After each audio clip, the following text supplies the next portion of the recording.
Okay. Good morning, everyone, and it's a pleasure that finally we're able to have this Shiur. It was obviously under different circumstances. Not only am I in Zoom, but all of you are in Zoom as well. And the topic that we're going to be discussing today is something that I would call it, I've been osik in this subject for many years, and it's something that is benafshi, which means that it's really something that that is part of me. It's very hard to move away to different subjects because this always keeps on coming back. And really, the Torah of Minhagim in general is a subject that is not a subject that you could learn and put aside. It's going to keep on coming back in every single psak that you have to give and every single halachic decision that you have to go through. You're going to have to contend with what the minhag is. Do we follow the minhag? What's called the minhag? And it's really going to shape the way you're posek. And what I want to speak about today, there's many different subjects that we could speak about, but I want to focus on today a central subject that has to do with what is the validity of a minhag. How far do we go to defend a minhag? And when we see that a minhag has problems, when we see that a custom has problems, when are we able to be mevatel the minhag? When can we say that the minhag is not really valid and we're able to be mevatel the minhag? The truth is that if once you understand this subject, you'll see that there are going to be different paths among the Sephardic poskim. We'll discuss today the path of Maran Agon Rav Ovadia Yosef. We'll discuss the path of Rabbi Shalom Esas. We'll discuss the path of other poskim that we'll see, memela, each one, what netiya they have. And it has many ramifications and how their whole derech hapsak is shaped, and really their outlook on things are shaped. And that's why this is such an important subject to learn. So I just want to give you a little bit of background. You asked for a little bit of background how I got into this. I was born and raised in a community in Montreal, Canada, where basically it was Morocco transplanted with the cold ground. Besides the cold ground, it was the same thing. And by me, it was always taken for granted. This is how we do things. All of the whole community followed minhagim, not because any thought was put into it. It was just that's how things are done. There's no other way. Which is when I started learning in the yeshivot and started being exposed to the Sfarim of Rav Ovadia Yosef and his son, should he have a long life, Rav Yitzchak Yosef. So I saw that they had questions on our minhagim, and it was troubling to me. I said, what could it be that a whole community is just following minhagim with basically sometimes nothing to rely on, and we should change that minhag? And it was bothering me. By that time already, I was in Eretz Yisrael, and I decided to speak to Rabbi Shalom Esas and others. He was the chief rabbi of Yerushalayim at the time. And I started discovering in my own research that not only these minhagim have what to rely on, but many times they circumvent many halachic issues, and they on the contrary, they should be kept. Not only you're not allowed to change them, but there's good reason why they are kept, and there was a rhyme and reason to everything. There was a very clear path that the Gdolei Chachmei Ma'arav took and how they were posek, and a lot of it is based on the minhagim hakedumim of the Tur, that the Tur was the Tur many times writes Kach Minhag Sfarad, and that's how the Moroccans followed, because the Tur, this could be another shiur in itself, but the Tur was from a section in Spain that was heavily influenced by the Castilians. Castilla, there was a few sections in Spain. There was Castilla, there was Sevilla, there was Andalus, there was Catalona, and whereas the Rajba and the Ramban were more in Catalonia, but Castilla, the Rosh had heavy influence, as did the Abu Draham, and as did a few other Rishonim, a few other Ki Rishonim, and that population mostly came to Morocco in 1492, and that's how the Derech HaPsak was formed. Maybe it could be that at another time we should expand on a little bit more the influence of the Rosh in the Sephardic Psak, as the Abarbanel writes, Harosh hu Rabbam shel kol Sfaradim. The Marshach also writes that the Rosh was basically the main influence of all the Sfaradim, which is interesting why people learn the Hagdamat to the Bet Yosef. They see the Rosh, Rif, and Rambam are the three main poskim that the Bet Yosef bases himself on, and he writes Asher Gol Bet Yisrael Nish'an Alem, that all of Bet Yisrael relies on their psakim. So people think that the Shulchan Aruch wrote the Rosh as kind of like to throw in a bone to the Ashkenazim. They say, here, I have a posik of you also. It's bichlal not true. The Rosh had much more influence in Sephardic psak than the Rif and the Rambam. The Rif and the Rambam, after the Almohads came, there was much less influence of halacha. It was really the Rosh and his Talmidim who influenced Sephardic psak and Sephardic halacha tremendously, which is why the Bet Yosef says, along with the Rif and the Rambam, they're one of the top three that we decide how halacha is decided. So I saw that there was a very strong reasoning, and at that point it seemed to me that there was a need to really spread the knowledge, to write and show that each custom is sourced. We put tefillin on a ta'anit in mincha time. Well, where does that come from? Well, it's the Bet Yosef that writes it in order to get me'ah berachot. The Moroccan minhag is to say anenu on fast days, besides Tisha B'Av, already from Arvit. Well, where does that come from? Happens to be, it's the opinion of the Shulchan Aruch. We do the bracha between Milah and Piriyah. We do the bracha of the Brit Milah between the Milah and Piriyah. Well, the other Sephardim don't do it. Yeah, they go against the Shulchan Aruch. The Moroccans go like the Shulchan Aruch over here.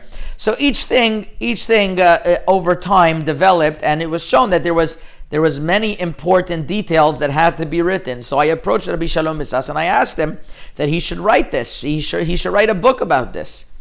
And he, in a joking way, I guess he didn't think I would take him seriously, but he said, "Why don't you write it?" So I started writing, and when was this already? When I was I guess 25 years old, and as Hashgacha Pratit would have it, 3 weeks before I moved to Los Angeles, I at that time in Eretz Yisrael, I was learning by the kollel of Rabbi Azriel Orbach, the son-in-law of Rav Elyashiv, and I used to go once every 2 weeks. I used to have a friend who would make me appointments once every 2 weeks with Rabbi Elyashiv, and I would go consistently and have questions with Rabbi Elyashiv. Hashgacha would have it, I also used to live 2 doors down from Rav Ovadia Yosef, so I would pray with him very, very often in his house. It wasn't downstairs yet, and I would always snoop around and look what he's writing and what he's being osek in, and bother him. But so I had this chut of getting a lot of Torah from Rabbi Elyashiv, and also seeing Rav Ovadia Yosef firsthand and his derech hapsak, and I used to speak to a lot of his Talmidim. I used to learn with some of his Talmidim and find out where he was coming from on a lot of those issues. So that helped clarify things for me tremendously. And when I published my Sefer, just 3 weeks after that, I moved to Los Angeles. I was teaching then also in Chappelle's at the time, and somebody there and maybe you know him actually. His name is Rabbi Gidon Shoshan. He's the son of Rabbi Willig. He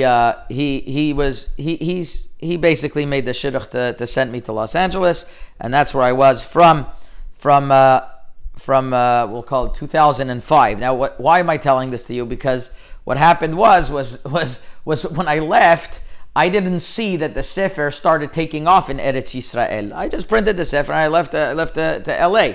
But in the meantime, it seems to be that there started to become a mini revolution, not only because of my Sefer. I think other Sfarim were coming out and there was more interest in the matter, and people were more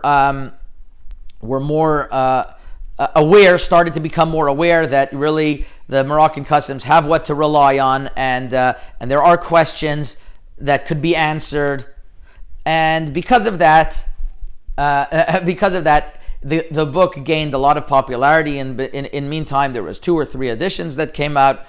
In 2010, I was called to go to Toronto to serve as Rosh Kol of the Sephardi Kol. There was a very interesting community, because the Toronto community is heavily Spanish Moroccan, and Spanish Moroccans are known to keep their minhagim very, very stubbornly. In other words, they don't deviate from their minhagim left or right. They follow the minhag no matter what. And because of that, it seems to be that I learned a lot from the different places that are going on. As a matter of fact, in my newer edition of Magen Avot Orach Chaim, the third edition, there's 2 full kuntresim there that different Rabbanim wrote about the minhagim of Tangier and Tetuan, which are different but come from the same root. And really, the minhagim of Spain, of the Spanish Moroccan, about the north of Spanish Morocco, really are indicative of many of the original minhagim that were in Morocco that over time changed.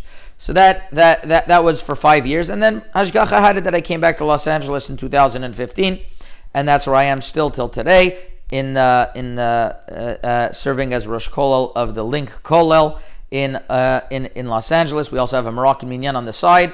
Nice name to the synagogue, called Magen Avot, like that name, and we try to do whatever we can regarding minhagim. In the meantime, Yoredeya in Magen Avot came out, Even HaEzer, and I'm currently working on Choshen Mishpat. So that's more or less, as the years progressed. The whole purpose of me writing this book was to be a platform for questions and he'arot that over time people could come and they could ask, and they could add on what their minhagim were, and that's really what's going on. A lot of people are adding on. I have a whole volume of Shelot Utshuvot of different minhagim that are mitchadesh. I mean, daily I have different minhagim that I add on. Right now I'm working on butter, the Moroccan custom by butter, or putting on. I'll tell you one thing that just came up recently. This is an unbelievable example before we start.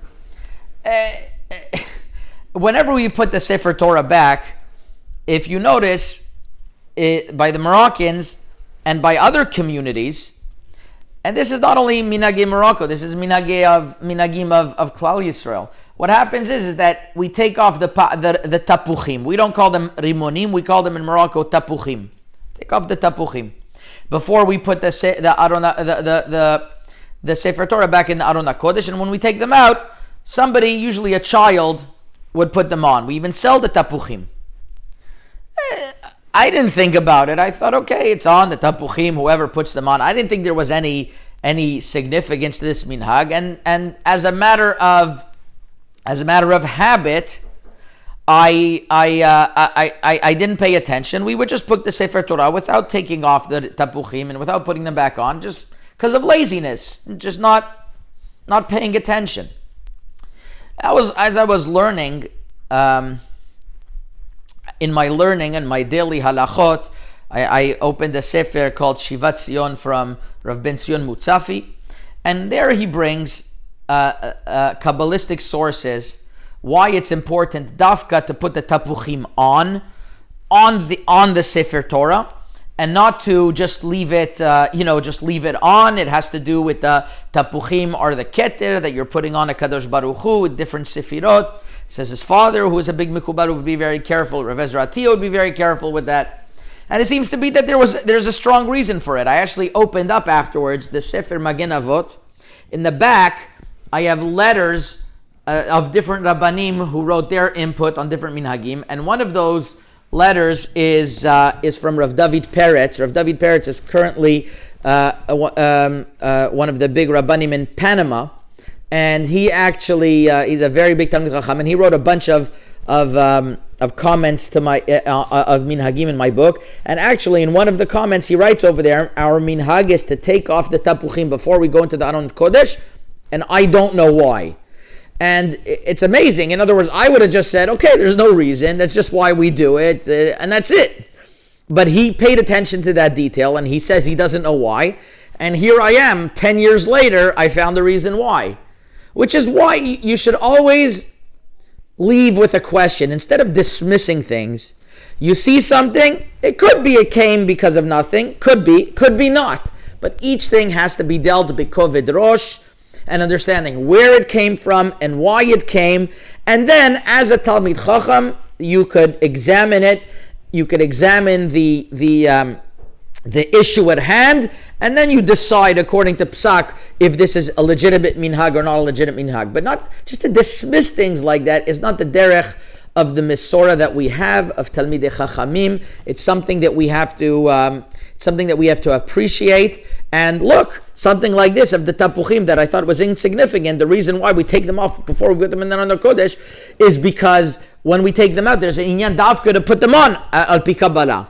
But that would have been lost forever by us if we just dismissed that detail and nobody paid attention to it. So that's just a recent example that just came by. So I think that's enough of a hakdama. And what the last point that I just want to leave you regarding that hakdama is that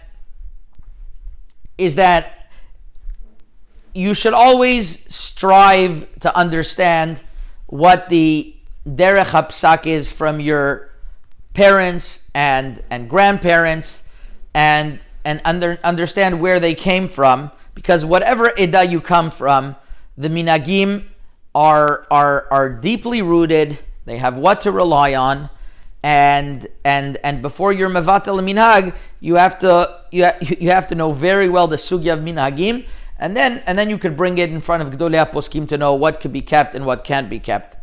And that's the basis of our psak, because once a person is going to start to make light of, they didn't know anything, well, maybe Har Sinai also they didn't know. I mean, once you break the chain, God forbid, that just brings to a zilzul, and it's one of the yesodot hadat that really could descend very, very quickly. So that's an important point. Okay.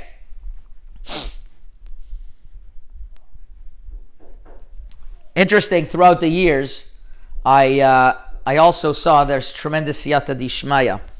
Rav Wolbe once told me that a person knows that he's on a proper path if he sees perot coming out and siyata dishmaya coming out from the actions. And I saw in this particular subject, I kept on seeing so many times siyata dishmaya things went my way. For example, there was one Rav who I originally wanted him to contribute to the Sefer, his knowledge, and he was very cold. He didn't want to speak to me. He felt that I consulted with others, that it wasn't on his derech, wasn't part of his derech, and he just basically kicked me out of the house. And okay, so I said, that's what it is. I won't have him in the Sefer. Little did I know that HaKadosh Baruch Hu had other plans in mind. What happened was that I was on a flight going from Eretz Yisrael, I think it was to Toronto, maybe a stopover. That Rav, basically the only religious Jew on the plane, got on. And maybe there was other, but wasn't so many religious people on the plane. And he dafka got on, and I saw him right away, and I arranged that the seats should be switched, So he sat next to me for 10 hours, and we went through the whole Sefer from beginning to end, and he added in all of his He'arot, and everybody gained tremendously from it. Siyata Dishmaya.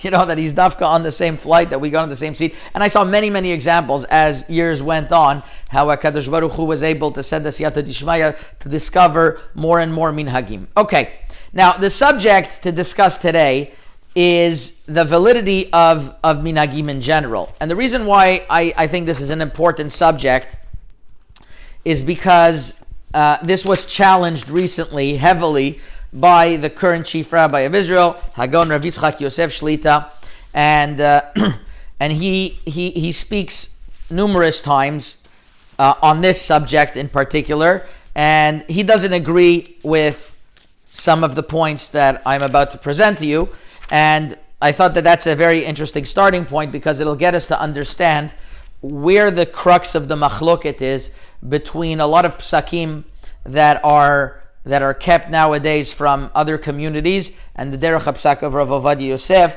that changed many psakim, and a lot of them he didn't. Rav Ovadia Yosef had deep regard for minhagim. Just certain minhagim he wanted changed, and certain not. I think Rav Yitzchak Yosef takes it a step further, and he changes more minhagim. But we'll see where this lies. So I don't have all my Sfarim in front of me. A lot of my Sfarim are in boxes. But let's start with as much as I can. The Gemara in Masechet Rosh Hashanah Daf Tet Vav Amud Bet brings a machloket Tanaim in regards to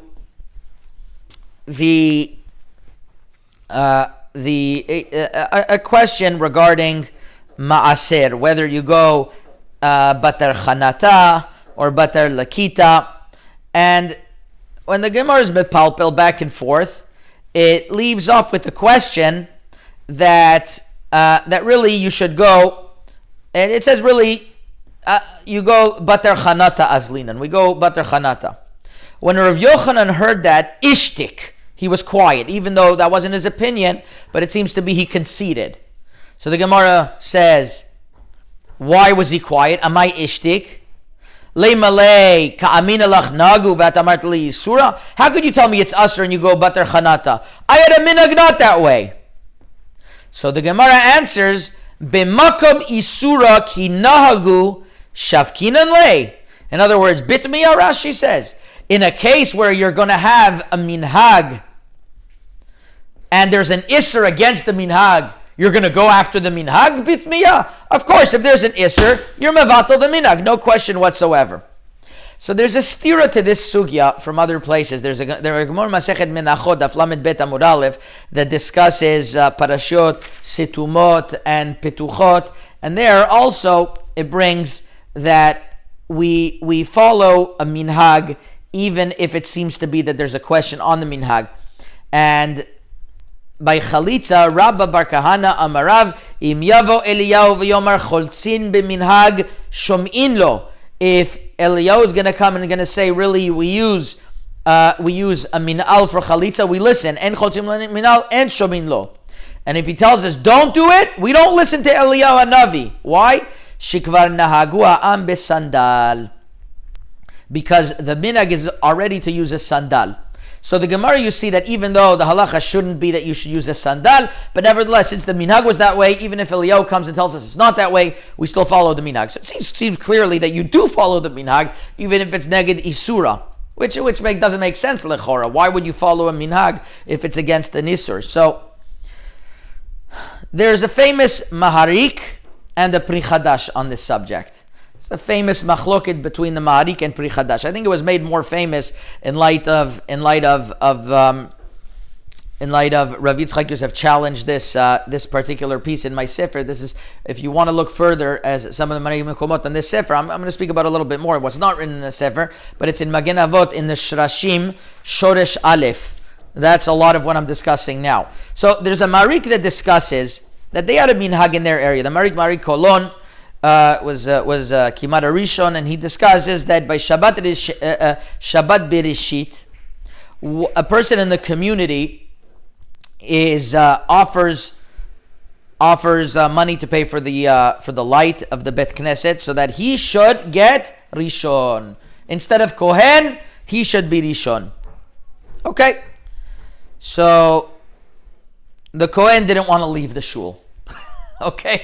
He says, "What? I'm not going to go. It's my ischut. I'm allowed to go up Kohen." So the Marik discusses whether the Kohen is right, or since there was a minhag that whoever buys the electricity, they go up first. And he says, "Le'aniut da'ati nir'eh she'afilu haya oto Kohen chacham keShimon ben Azai, hifriz al midotav." Even if the Kohen was a great chacham and he's not a ma'aretz, nevertheless, he had no right to stop this minhag. They always had a minhag that whoever would buy the ma'or for that year goes first. De'en lanu lishanot ha'minagot shenagu avotenu ha'kadmonim hasidim v'anshe ma'aseh ve'al kayotze ba'em amru hanach lem Yisrael im enam nevi'im b'nei nevi'im. And we're not mevatel the minhag of Am Yisrael, and if they're not nevi'im b'nei nevi'im, that's the Marik in Shoresh Tet. And he says also, this is why we dance on Simchat Torah, even though there's an Isur of dancing, but nevertheless, Lichvod Torah, that was our minhag, and even if it's an Isur Shvut, which is an Isur D'Rabbanan, B'makom minhag, it's allowed. So you see that the Marik really understood strongly, like the Gemara in Masechet Menachot, that you go according to the custom, even if there is a pikpuk, even if it could be that there's an Isur in the minhag, that's you go according to the minhag. Yeah? Minhag mevatel halacha, even in Isurim. That's how you would call it. The Pri Chadash goes to town with this. He says, can't be. Siman Tav Tzadivav, Ilchot Pesach, Klal Asiri. He says, I'm sorry, from the Gemara in Masechet Rosh Hashanah, you see you don't go according to minhag, you go according to halacha. And he says that even though we have a Gemara in Menachot that seems to see not that way, but there's a Gemara Ta'anit in Daf Chavav Amud Bet that says that we don't follow that Gemara in Masechet Menachot, and we don't follow that we don't follow the Gemara in Menachot. So therefore, he has a long arichut, the Pri Chadash, and he says basically, his famous words are the following. I'll read you the famous words because this is where things are going to get a little bit messy. He says, he has a Rivash. The Rivash says, Kol minhag sheyesh bo ktsat pikpuk al pi adin, ra'ui levatlo. Any minhag that has a question according to halacha, it would be a proper thing to be mevatel this minhag. And he continues, he says, the Marik is wrong. Umilta de pshita de af rav lo amar ele echada v'prukta v'nitpashet b'nei echad minayu. Aval b'milta de brera da ve'isur de rabbanan, something that's clear, that's an isur de rabbanan. Machinan b'marzapta de nafcha, we bang with a hammer of a blacksmith. Lemi shelo yirtze lishmoa chachamim. What does that mean? Why follow minhag? If it's asur, of course you can't follow the minhag. It's their abanan. Chomer divrei sofrim yoter midivrei Torah. The truth is that Avad in Perek Aleph of Yilchot Maaser Sheni Halacha Gimel says explicitly that by isur de Rabbanan it could be a minhag trumps an isur de Rabbanan. Regarding Maaser Charuvin, that Avad seems to say that that's how he understands the sugya in Masechet. In Masechet Rosh Hashanah, that the other opinion Rav Yochanan held that really Isur de Rabbanan is moved to the side for a minhag. But so there's a Ravad against the Pri Chadash in that regard. But even if we say that we're not going to go with that Ravad, we're going to say basically there's a machloket. It seems to be between the Marik and the Pri Chadash. Okay, so this is a lot of what I wrote, and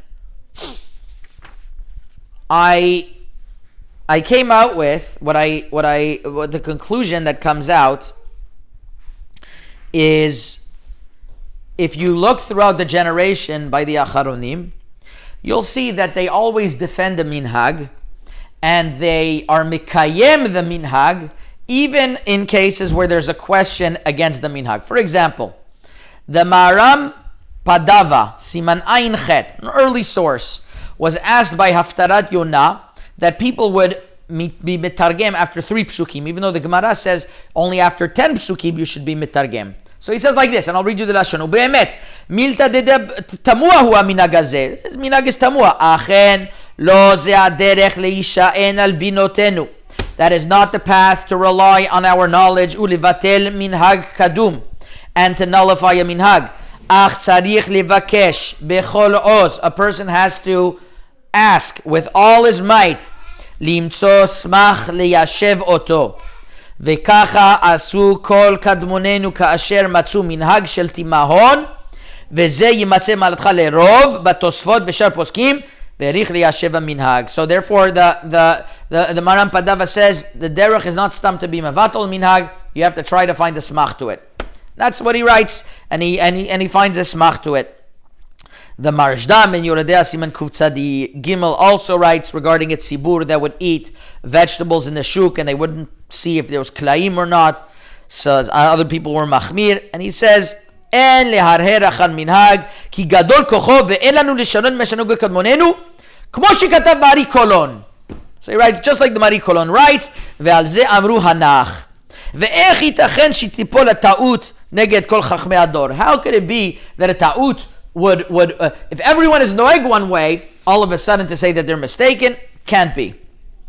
And he brings many sources to this. The Marasham brings many sources to this. The Sdei Chemed has a very long arichut, and in Klalim Minhag, Mem, Siman Lamed Zayin, and Lamed Chet, the Sdei Chemed comes out and he says that it's really a machloket, whether halacha is nidche against the minhag, and the Pri Chadash says you go after halacha, but the Zera Yaakov and others say even if you have a yachid against the Rabbim, you go after the yachid, and he brings from the Maran Padava, from the Marshdam, from Tosfot, and the Mordechai. So it's really this Sdei Chemed that crystallizes this and makes a machloket between the Pri Chadash and the Marik. And the Pri Chadash himself says, I don't follow the Marik. The Marik says, you follow Minhagim. And I say, no, if there's a pikbuk, you don't follow Minhagim.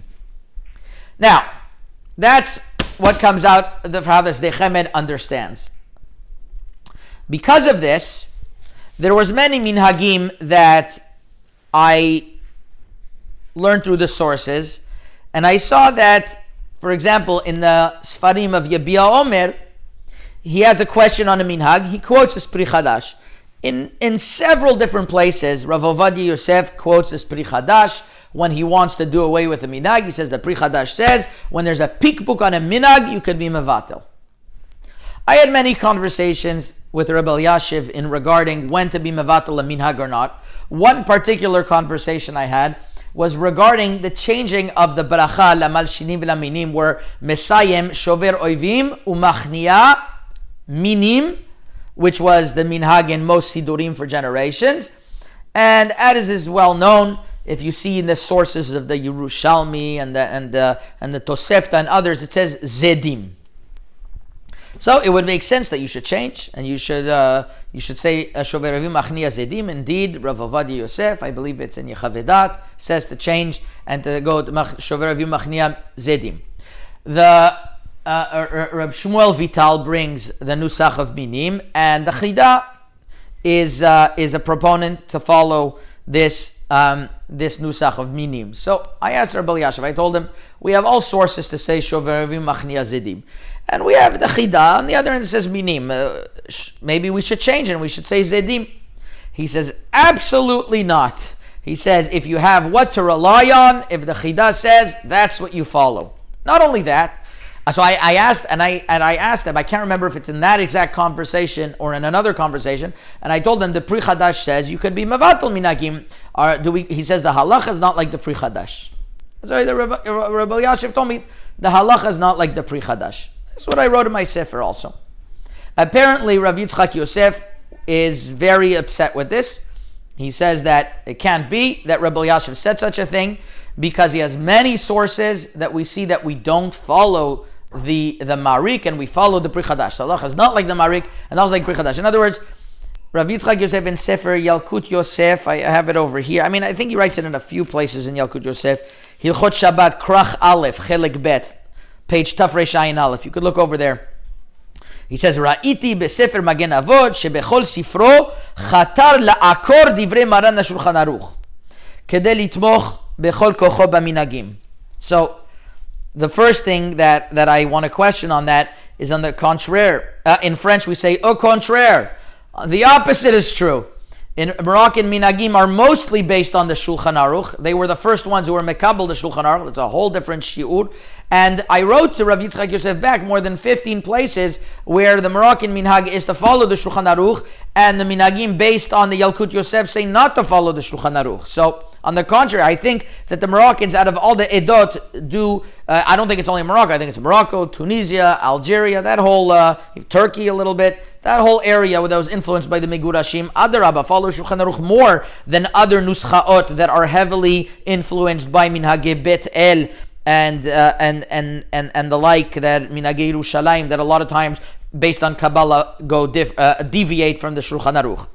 But and then he says, "V'higdila asod b'ma shekatav shedata pri chadash yechida." And on top of that, he writes the pri chadash is yechida, and most acharonim are not like the pri chadash. And he says, and a few people followed Magen Avot and wrote that the minhag is strong enough without looking properly inside. And therefore, he writes that he proved that the halacha is like the Marik. And I think he says over in the Lavyan many times, and that he asked Rabbi Elyashiv, he doesn't believe it, he doesn't have to believe it, he's not he's not meshubit to that, and he doesn't think that Rabbi Elyashiv ever said such a thing. Okay, that's what he questions. Now,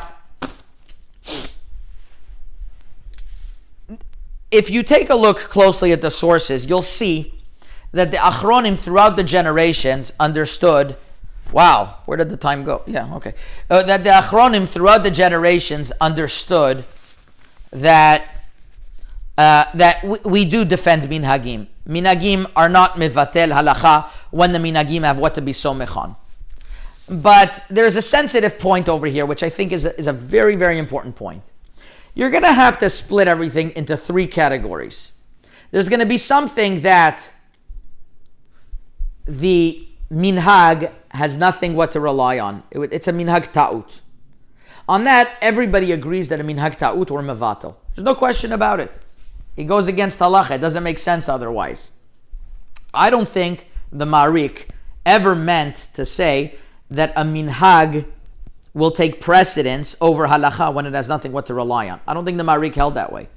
It seems, if you read the Pri Chadash, that that's how he understood the Marik, but I don't even think that's pshat in the Pri Chadash, as we'll see soon.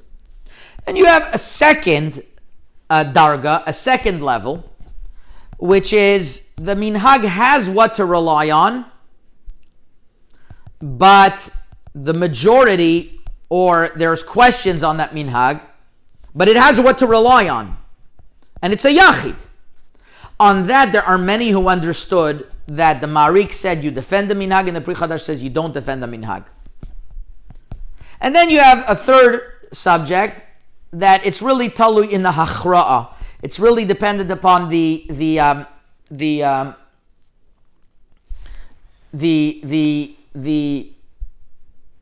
posek, how he learns the sugya.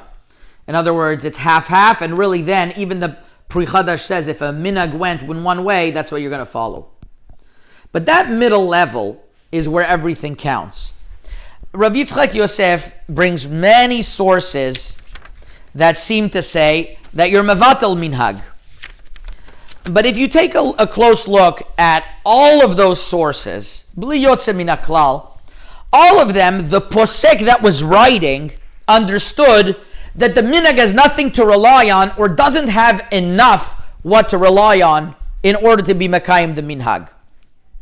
The one by one, we'll go through a few of the sources. The Rivash and Siman Shin Pechet Shin Peitet Shin Sadi is one of the flagships that says that where any minhag that has a pikpuk or mavatal. What case is he talking about? He's talking about a case that the Megillah is written in La'az and it's read in La'az when you know how to read Ashurit. On that he says En lo al ma lismoch. It's against the Gemara. Either was a minhag that way, or mevatel the minhag. The Radbaz brings from the Ritva that when there is no real reason why to rely on the minhag she'en lo mish'an maspik lismoch averag have isur she'en lo barur. In other words, the Radbaz writes in regards to Chazarat Hashatz.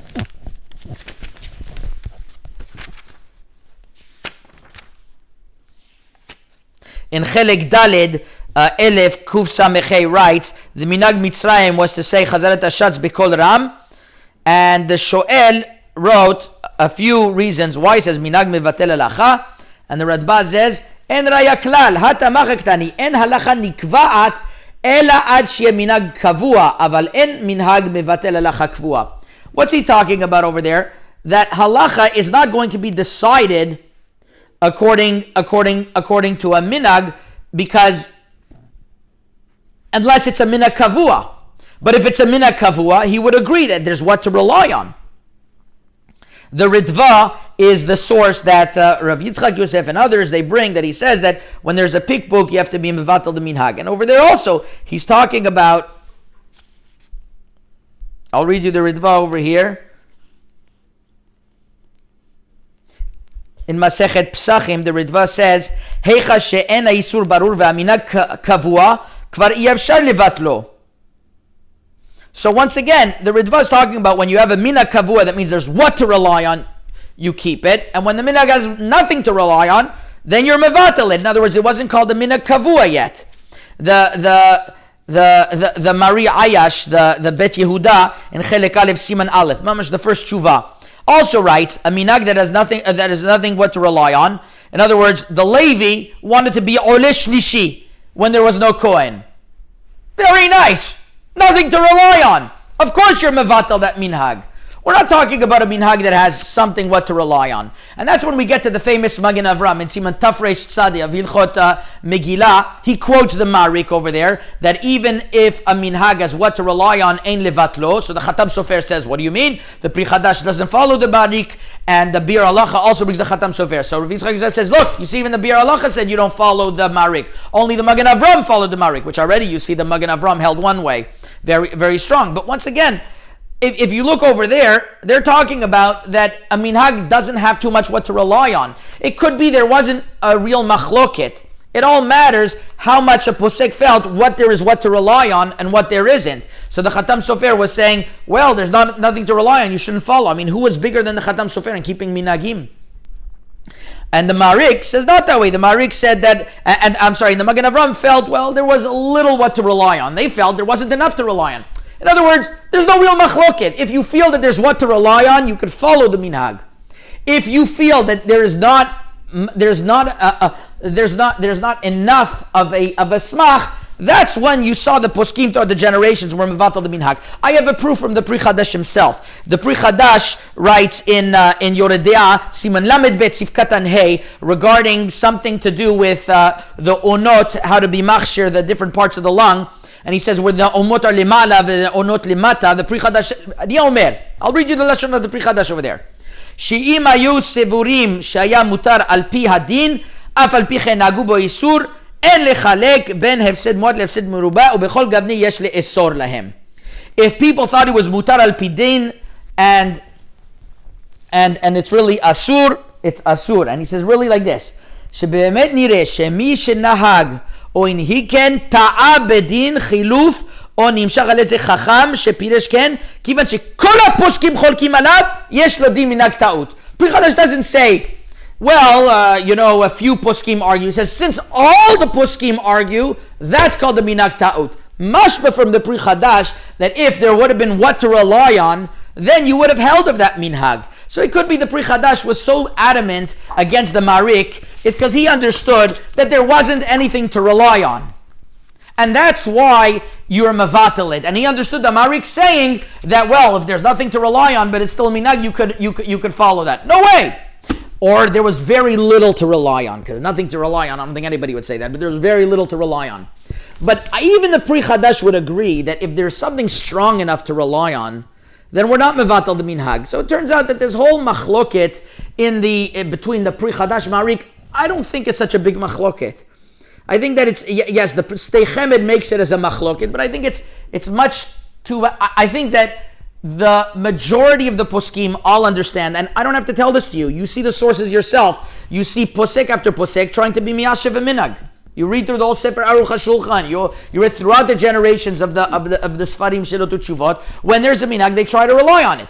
Elamai, when there are times where the minhag is very mipukpak, so you say it has nothing to rely on, then you're able to be mevatel minhag.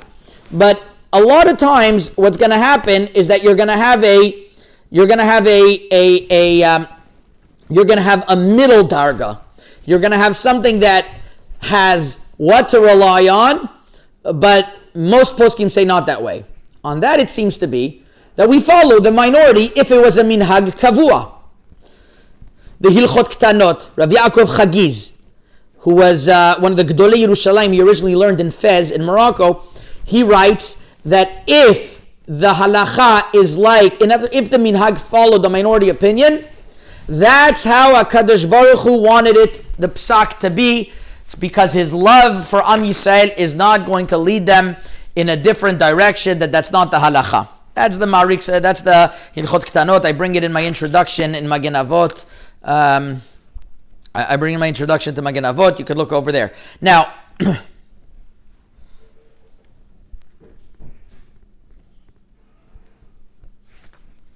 the Hilchot Ktanot Simantet. כלל גדול מיוסד בידינו, אם מלאכה רופפת בידיך, פוק חזה מה ימה דבר, כי דבר פשוט הוא, אשר באהבת השם את עמו, יסיר מכשול מדרכם, ולא יטו כל העם אחר היחיד, אם סברתו דחויה. If a svar is really דחויה, Hashem won't send them in that direction.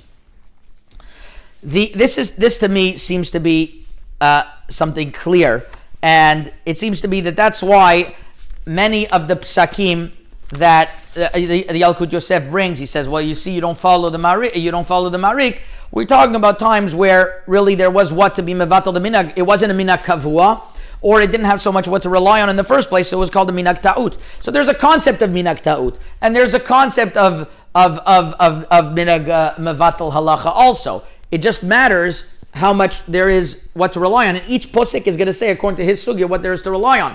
Memela, the Gemara in Masechet Menachot, there was what to rely on. The Gemara in Masechet Rosh Hashanah, there wasn't what to rely on. And even then, the Ra'avad says, "B'makom Yisud Rabbanan," you could be mevatel, and that many poskim say not that way. Now, let me give you a few examples where this comes to light. The famous minhag in regards to Hadlakat Nerot Shabbat. Regarding Hadlakat Nerot Shabbat, it's known that Rav Ovadia Yosef pushed this psak probably more than any other psak every time he had an opportunity to listen to it. And if you would have listened without learning the sugya, you would have thought that it's like there's nothing what to rely on the other tzad. In other words, Rav Ovadia Yosef said that women have to make a bracha and then they have to light nerot. And if they don't, it's a bracha livatala. And the Rambam says the importance of bracha livatala is deoraita. And the sky is going to fall if you make a bracha afterwards. And why did he emphasize that? Why did he emphasize? Rav Ovadia Yosef, more than anyone here and anyone in the world, knew that there was a lot to rely on, starting from the Maril and the Ramah and the Chida and the Ben Ish Chai that said not that way. The reason Rav Ovadia Yosef pushed it so much is because he was trying to change the minhag. As he writes in Yabia Omer, I believe it's Chelek Tet, if not it's Chelek Yud, where he writes in his Teshuvah of Birkat Nerot of Shabbat, he writes in the Haga'ah on the bottom, and even though I'm coming to change a minhag, but a Gadol Ador has the right to change a minhag im dvarav nishma'im. And that's exactly correct. Why Rav Ovadia Yosef was so adamant on this, because he was trying to change a minhag. And it's his right. That Rav Ovadia Yosef as Gadol Ador, he wanted it, but that's why he spoke so strongly against this. Let me prove it to you from the Miluim of one of the sections of Rav Ovadia Yosef. I'll tell you exactly where. Rav Ovadia Yosef writes in, I don't have it here, but one of the Miluim, he talks about putting the mezuzah back if the mezuzah fell? Do you make another bracha or not? So Rav Ovadia says you don't make another bracha. If you forgot to make the bracha when you put the mezuzah back, you could still make it afterwards. Even it's not over la'asiyatan, but the mitzvah is nimshechet. So it's not called over la'asiyatan. And regarding Nerot Chanukah also, if you didn't make a bracha when you lit, you can still light afterwards. Why? Because it's a mitzvah nimshechet. Now and he brings a rishon that way. Now Nerot Chanukah and Nerot Shabbat are similar in their discussion. So Rav Gidon ben Moshe told me that he asked Rav Ovadia Yosef, he says, according to this, also Hadlaka Nerot Shabbat is not a bracha levatala, and you wrote this. Checkmate. It's not called a bracha levatala. Rav Ovadia Yosef got very upset at him. In other words, I know Rav Ovadia Yosef, this is my take on it. He be'etzem knew that there's a strong tzad to say it's not called a bracha levatala. But he's changing a minhag and he wants to show you how important it is. He's going to emphasize the other tzad. But if you take a look at it, Hadlakat Nerot Shabbat. Very simple once we start talking about it. Hadlakat Nerot Shabbat. Throughout the generations, the minhag was to be machmir like the bahag, that through Hadlakat Nerot were mekabel Shabbat. That was the minhag throughout the generations. The Bet Yosef brings it down. Granted, the Rambam didn't follow that, but the Shulchan Aruch seems to go like the bahag, because the Shulchan Aruch writes, Keshe yadlik yevarech. He's not ma'atik lashon Rambam like he does many times. He writes, Keshe yadlik yevarech, which he brought the bahag down in the Bet Yosef. El Pilpul, whether he held like the bahag, he didn't hold the bahag. Rav Ben Tzira Bashal held that the Shulchan Aruch was being choshesh for the bahag. Rabbi Shalom Isas as well. And even if you want to tell me, well, maybe not that way, it's at least the suffix in the Shulchan Aruch. The Chida writes that we don't follow the Shulchan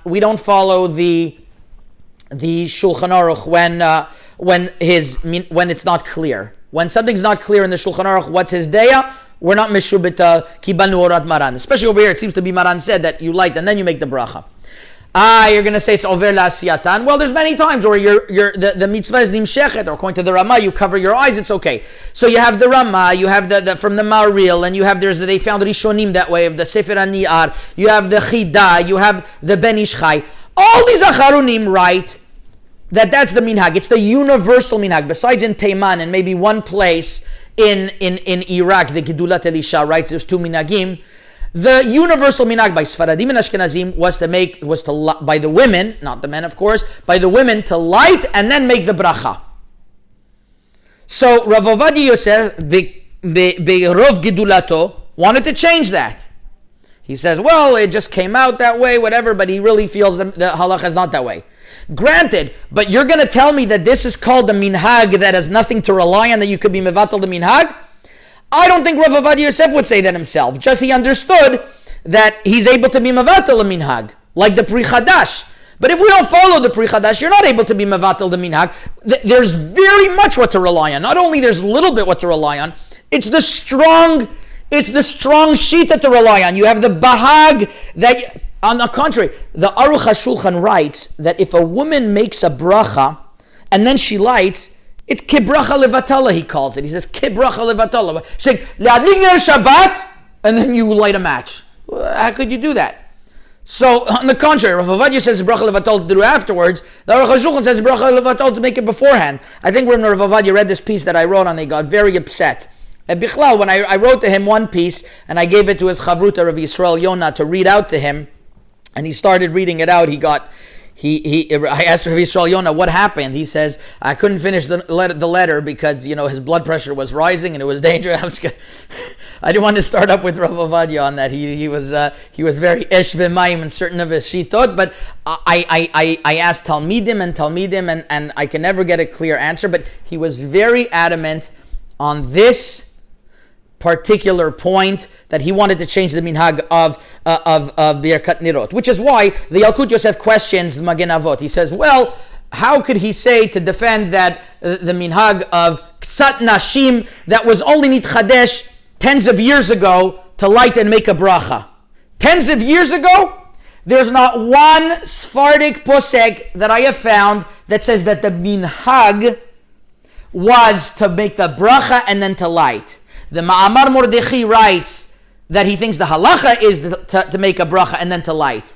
But to date, maybe the Gedulat Elisha says there was 2 minhagim in Baghdad. But I ask you to find me, where is it written that in a Sephardic Sefer, that the minhag, there's no Sephardic Sefer like that, Rav Ovadia would have brought it, that the minhag was, that the custom was. In Teiman could be, but in Aris Farad, I asked Dolim from Persia, I asked Dolim from Syria, I asked Dolim from Iraq, every single Turkey, the women lit and made the bracha.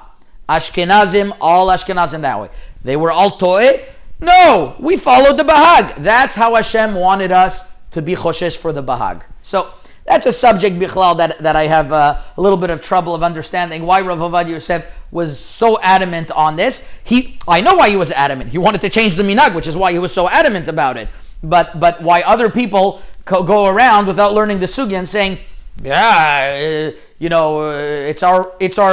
it's our raison d'etre to be mevatel this minhag. Rav Yitzchak Yosef, I understand. He's trying to push his father's psak so much. But other poskim saying, it's so clear that way. It's not so clear that way. It's very not clear that way. It's not pashut at all. And if you look, that's what in Yabia Omer, that's when Rav Ovadia speaks about. When he speaks to the nation, he spoke about it in very simple terms because he wanted to change the minhag. But in Yabia Omer, he says what he really means. He knows that the minhag was not that way, and as I mentioned, there were many poskim who disagreed. Okay, enough said on that. One more point, and actually this has to do with, my time is almost up. So I just want to, I want to tell you like this. One thing that you have to be careful in is that people say, well, if the Moroccan poskim wrote something, it's a minhag, or if this posik wrote something, it's a minhag. It's not necessarily true. A posik could have an opinion, and that doesn't become the minhag. Recently, a letter came out about a day or two ago. I got bombarded by like 200 sources that there is Igud Chachmei HaMa'arav that wrote that for Leila Seder, elderly people could use Zoom. That's what they wrote. And they're basing themselves that electricity on Yom Tov, many Moroccan poskim wrote that it's allowed, and that's how we did, and it's pikuach nefesh, and only for this year. And a lot of prominent rabbanim were signed on it. So I got bombarded by this. So first of all, I wanted to look into the sources of who really wrote what, and I got a letter from Rav Eliyahu Abarjel, exactly what he wrote. He wrote that since it's a suffix sakana, so on Shabbat we're mechalal Shabbat for a suffix sakana. So all the more so something that is Isur Chashmal on Yom Tov. Now, I totally agree. If it's a suffix sakana, I don't think we should use Zoom only. I think we should drive over there on Yom Tov, especially with Havara, Letzorich maybe. We should drive on Yom Tov, and we should stand next to the window and try to lead it that way. Well, why only Zoom? But if it's not a suffix sakana, if just the elderly are more depressed,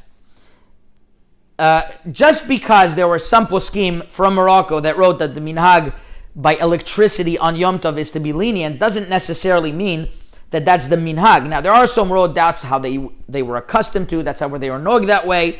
Nowadays, that some of the poskim, the way they understood chashmal, you could say that nowadays the way that people understand chashmal is different. They might have changed their psak, some not, some yes.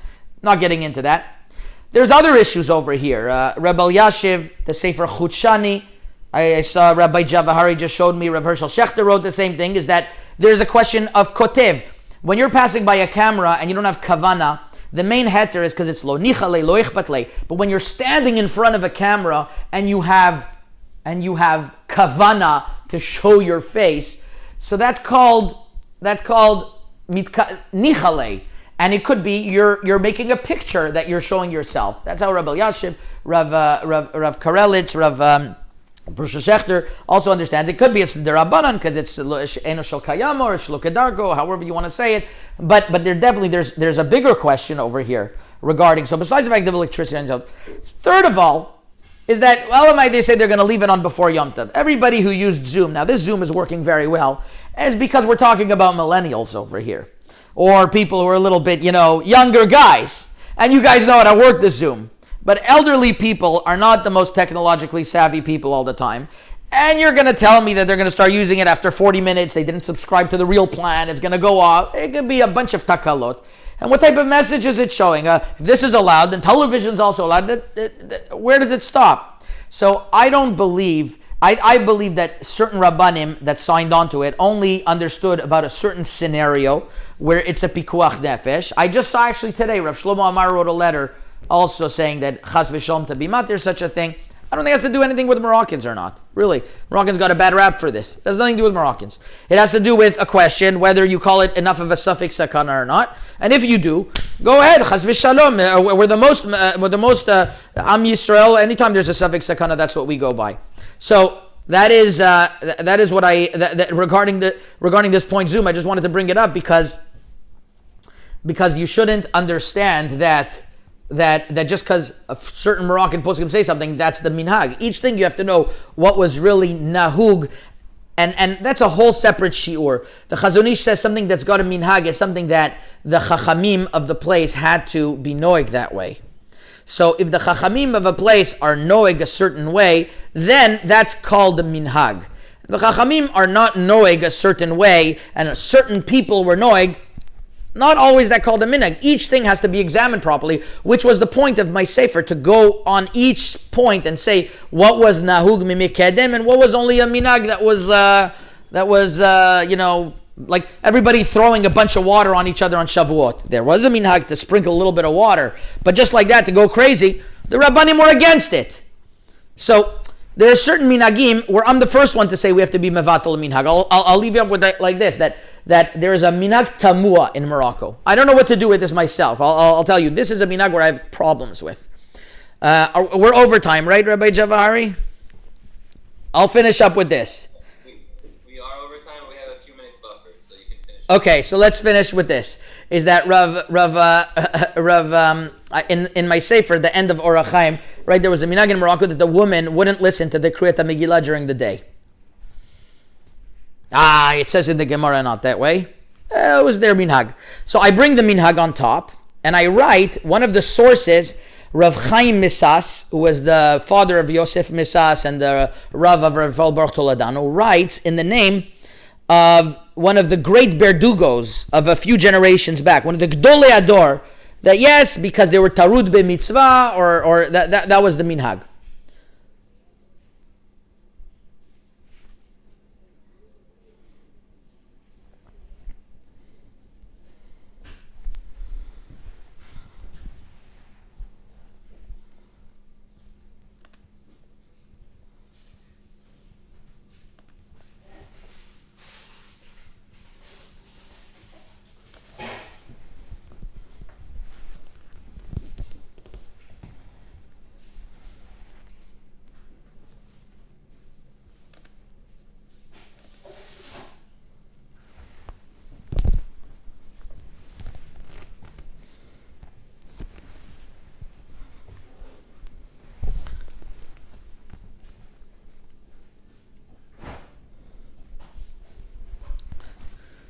So just to finish off, even though I wrote that the minhag, this was the minhag, I wrote on the bottom that I don't understand it, v'tzarechiyun. The Sefer Yalkut Yosef, he asks, how could I write such a minhag? I myself don't understand so much what the smach is, but it was written in the name of Gdolei Ador. So at least I'm defending on top what the minhag was. Whether we follow this minhag or not, that's going to be another question. But at least we should know, and this is the knowledge, and this is what I want to end off with, is that when a minhag has a pikpuk, and we're not sure if the minhag has what to rely on or not, it's always better to put to leave the minhag the way it is, and eventually we'll figure it out. And I wrote actually that nowadays women are not as tarud, and they are more careful. Maybe nowadays it changed, and we would be able to have women listen to the Megillah. Chazaku Baruch.